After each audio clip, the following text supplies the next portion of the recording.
What is going on, everybody? Today we're going to be predicting Gaston Bolanos versus Aaron Phillips. It's going down at UFC Fight Night, Kansas City. Max Holloway versus Arnold Allen.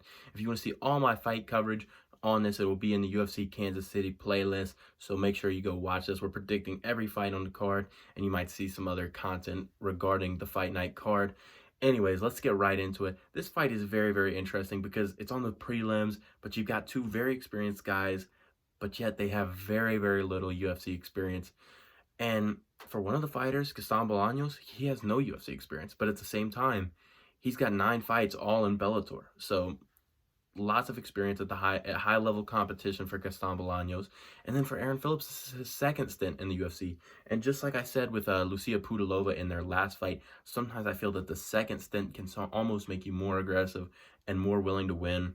So if we look at the fight, let's break it down. First, you know what I like to do? I like to get first into the history of the fighters, what they're coming off of, how they've performed in the past, who they've beaten in the past, what promotions they fought for, and all their success. And maybe at the end, we'll see who we think is going to win this fight. Anyways, going on with Aaron Phillips, the guy's 33 years old, right?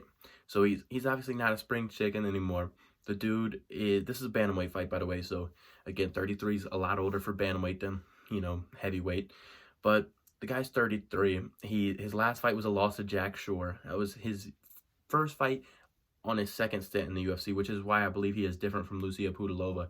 Whereas Lucia Pudilova was coming off of a win in her second stint in the UFC.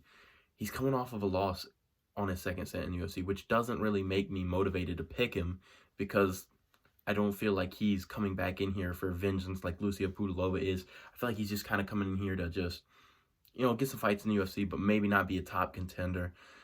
Before that, he went 5-1 in WFC and Go MMA promotions. So those are, again, not high-level promotions.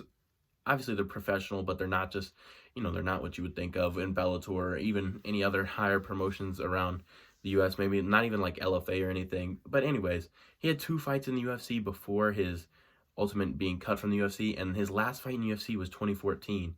He fought Matt Harper way back in the UFC. And then before that, he fought Sam Cilia. Both unanimous decision losses, both in 2014.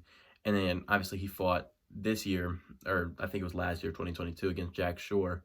So his overall MMA record is 12-4, but in UFC, he's 0-3. And, it's a different competition level in the UFC. And the good thing for Aaron Phillips is he's not going up against a UFC guy just yet. We'll see how Gaston Bolanos does, but he has no fights in the UFC. And now we're going to get on to Gaston Bolanos, who is a very, very interesting prospect because the guy's 30. He's 6-3. That's not what you would normally think of as a prospect or somebody to be looking out for.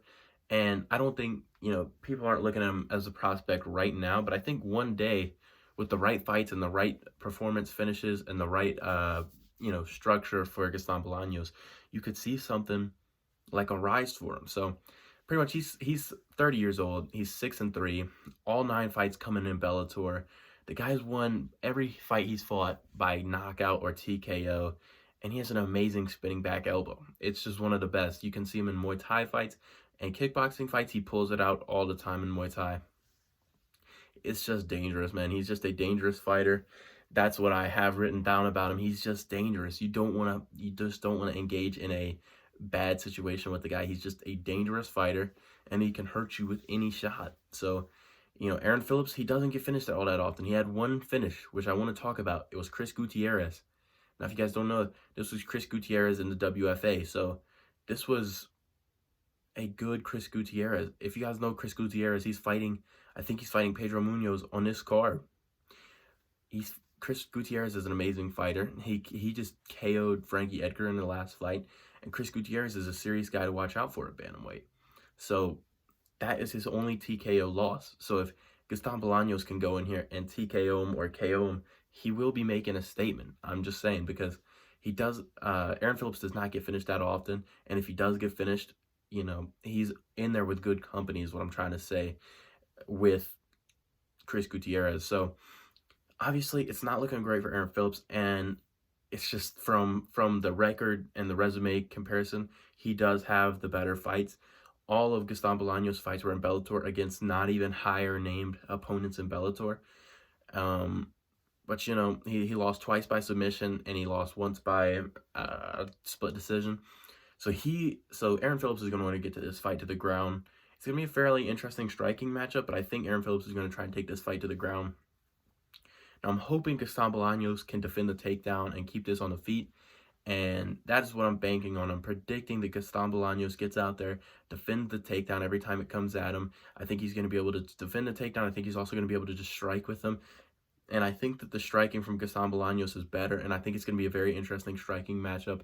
And I think we will see a first or second round, I'm going to say first round, spinning back elbow KO by Gaston Bolanos. I think that everybody knows that's his dangerous weapon, but I think he's going to get out there and he's going to kind of show it on the UFC stage. You know what I mean?